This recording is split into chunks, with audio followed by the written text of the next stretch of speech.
ဆိုရိုကဘက်ကီတို့အဖွဲ့ကိုအမြောက်နဲ့ထုလိုက်ပြီးရဲ့နောက်ဒဏ်ရာအပြင်းထန်ရထားတဲ့ကြားကနေသူ့ကပတိန်လူဖီရဲ့လေးလက်နဲ့လှောင်ရင်ကိုဘေးကင်းတဲ့နေရာစီပို့ဖို့ကြိုးစားနေပါတယ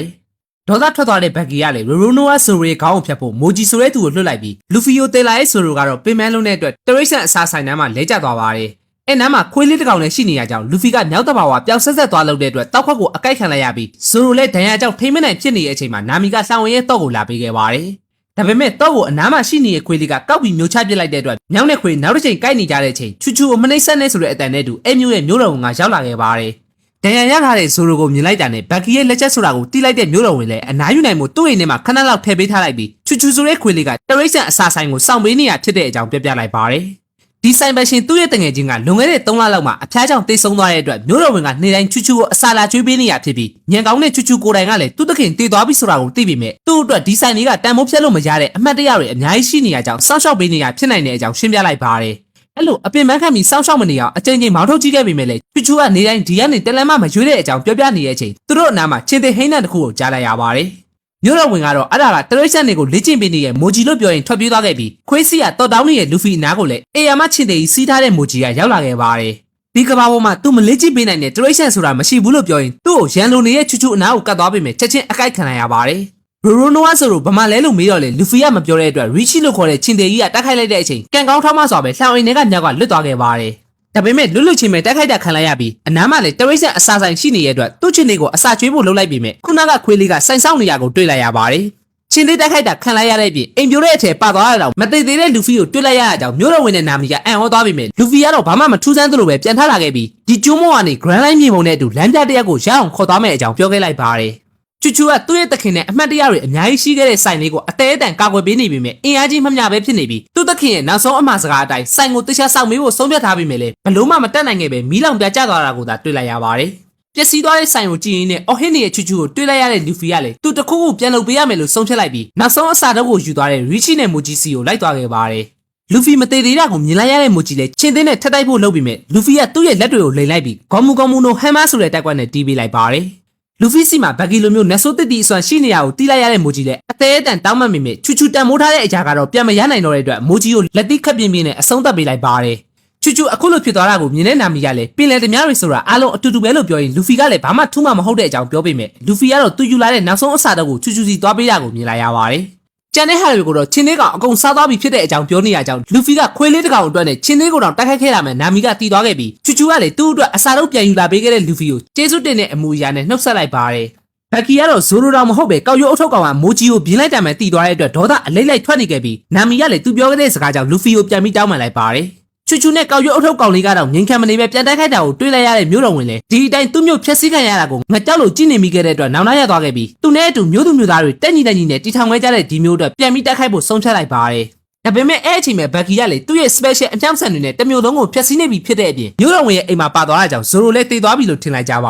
ါတယ်ဒါပေမဲ့အေးရဲဝတ်သွားတဲ့ဆိုရိုကဘာမှမဖြစ်ပဲပြန်ထလာတဲ့အကြောင်းနောက်တစ်ခေါက်အံ့ဩသွားကြပြီးမျိုးတော်ဝင်ကတော့အခုလိုသူ့မျိုးကိုဖျက်ဆီးနေရကုန်ထိုင်မကြည့်နေနိုင်တော့ဘူးလို့ပြောရင်ဘက်ကီကိုသွားချဖို့လုပ်နေတော့လူဖီကပါမြှောက်ပေးလိုက်တဲ့အတွက်ဘက်ကီရဲ့စကန်စီပြေးသွားခဲ့ပါတယ်လူဖီကလည်းနောက်ကနေလိုက်ကူညီဖို့ဆုံးဖြတ်လိုက်တဲ့အတွက်သူ့နာမည်ကိုအထီးကိုက်မခံနိုင်တဲ့ဆိုရိုလည်းလက်စားချိဖို့ပြင်လိုက်ပြီး Grand Line နဲ့ဝင်နိုင်မှုဆိုရင်မြေပုံကိုလည်းလိုအပ်သေးရဲ့ပြင်လမ်းပြတစ်ယောက်လည်းရှိမှရမှာဖြစ်တဲ့အတွက်နာမီကိုသူ့အဖွဲ့ထဲဝင်မှုထပ်ခေါ်လိုက်ပါတယ်နာမီကလည်းပင်လယ်ဓမြလောက်ရမှာမဟုတ်ပေမဲ့လူဖီရဲ့ကန်လန်းချက်ကိုတော့ခဏတော့ပူအောင်မှုလက်ခံလိုက်ပြီးအဲ့အချိန်မျိုးတော်ဝင်ကသူ့အသက်သေးရင်သေးပါစေဘက်ကီကိုတယောက်တည်းသွားစိန်ခုံနေရကြောင်းနဆိုးတတိရဲ့အစွမ်းနဲ့အနိုင်ကျင့်ခံရပြီဖြစ်ပါတယ်အခုလို recap တွေကိုမြန်မာစာရင်းထိုးနဲ့ကြည့်ကျင်နေဆိုရင် Telegram မှာ Geo Anime ခွန်သုံးလုံးလို့ရိုက်ရှာပြီးကြည့်ရှုလို့ရပါတယ် US နိုင်ငံ location ရတဲ့ဘယ် VPN မဆိုခန့်ကြည့်ပေးခြင်းဖြင့်ကျွန်တော်ကိုဝင်ငွေရအောင်ကူညီပေးနိုင်တာမို့လို့တစ်ဖက်တစ်လမ်းကနေ VPN အသုံးပြုရုံနဲ့ဗီဒီယိုလေးတွေကို support ပေးဖို့တောင်းဆိုချင်ပါတယ်အချိန်ကိုက်ပဲလူဖီနဲ့ဆိုရိုကလည်းလူရှင်တော်ဘက်ကီကိုပြင်းဖို့ရောက်လာခဲ့ကြပြီးမျိုးတော်ဝင်ကတော့ဒါကသူ့တိုက်ပွဲဖြစ်လို့ဝင်မပါဘူးပြောနေရကြောင်းလူဖီကခဏလောက်တိတ်ပေးလိုက်ပါတယ်မျိုးတော်ဝင်ကကိုယ့်တဲ့တွင်ကိုတူးသလိုဖြစ်နေရကြောင်းဇိုရိုကလည်းလူဖီကိုထောက်ခံလိုက်ပြီးရတယ်မြောက်မသားကဘက်ကီကိုနှာခေါင်းကြီးလို့တောက်ခေါ်လိုက်ပါတယ်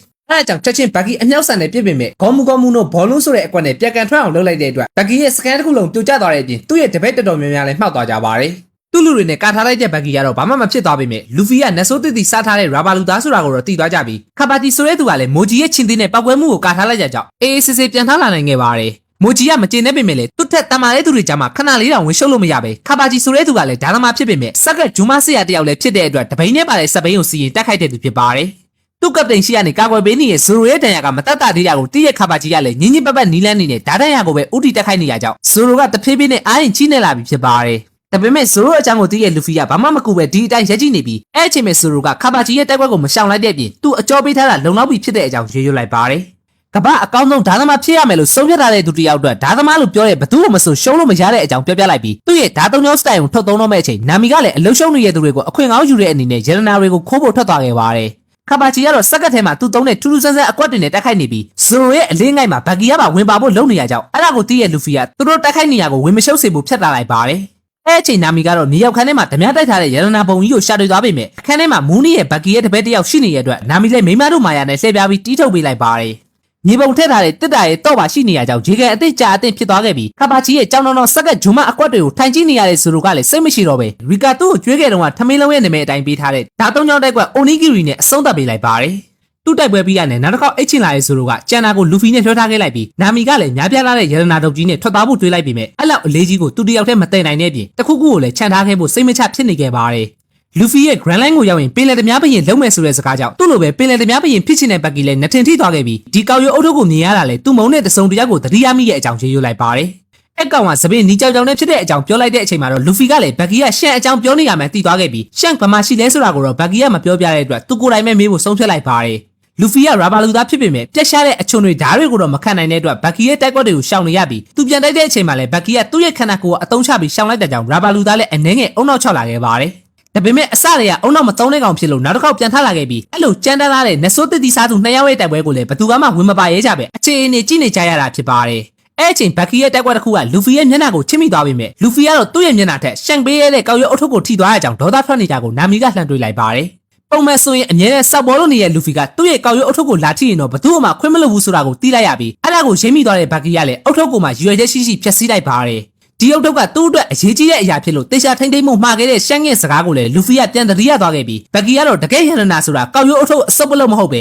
ရွှေငွေကြောက်တံပရမများတွေကိုသာခေါ်တာဖြစ်တဲ့အကြောင်းထပ်ပြောလိုက်ပါတယ်လူဖီကတော့သူ့ကိုရှန့်ပေးခဲ့တာဖြစ်လို့သူ့အတွက်ရတနာလိုအဖိုးတန်တဲ့အကြောင်းပြောပြလိုက်တဲ့အချိန်မှာတော့ဘက်ကီကလည်းသူ့မြင်မှုနေရလို့ထင်တာတကယ်မှသိသွားခဲ့ပါတယ်ရှန့်သူ့ရဲ့ဘေးမှာရှိတုန်းကတစ်ချိန်လုံးစောင်းထားတာဖြစ်တဲ့အကြောင်းပြောလိုက်တဲ့အတွက်လူဖီကဘက်ကီနဲ့ရှန့်ဟာတစ်ချိန်ကလှေတစည်းရဲ့အတူတူရွက်လွင့်မှုတယ်ဆိုတာကိုသိသွားခဲ့ပါတယ်ဒါပေမဲ့ဘက်ကီကတော့ရှန့်ကိုတော်တော်လေးမုန်းတီးနေတဲ့ပုံဖြစ်တဲ့အတွက်ရှန့်ကိုဘယ်လိုမျိုးစော်ကားတာကိုမှမခံနိုင်တဲ့လူဖီလည်းဘက်ကီရဲ့ဘိုက်ကိုပြေးတိုက်လိုက်ပါတယ်လူဖီကပြက်ရှားတဲ့လက်နက်တွေဆိုရင်မခံနိုင်သလိုစန့်ချင်မဲ့အနေနဲ့ဘက်ကီကတော့ထိုးတာကြိုက်ကြလိုမျိုးတိုက်ခိုက်မှုတွေကိုခံနိုင်ရင်မရှိပဲရှန့်နဲ့ဘက်ကီဘယ်လိုပတ်သက်တဲ့ဆိုတာကိုလည်းလူဖီကအတင်းကျပ်မေးမြန်းလိုက်ပါတယ်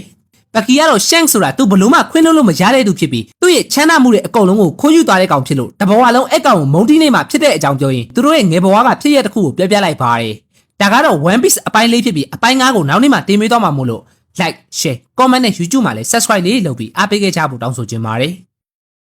brother က Facebook ကပဲဖြစ်ဖြစ် YouTube ကပဲဖြစ်ဖြစ်ဒီဗီဒီယိုကြည့်နေရဆိုရင်ကျွန်တော်အတွက်အနည်းဆုံးတော့ like တစ်ချက်နဲ့ comment တစ်ခုခုအဆင်ပြေရလေးမှန်းငယ်ပေးဖို့တောင်းဆိုချင်ပါတယ်သဘောကျရင်တော့ share လေးနဲ့ပါကူညီသွားလို့ရပါတယ်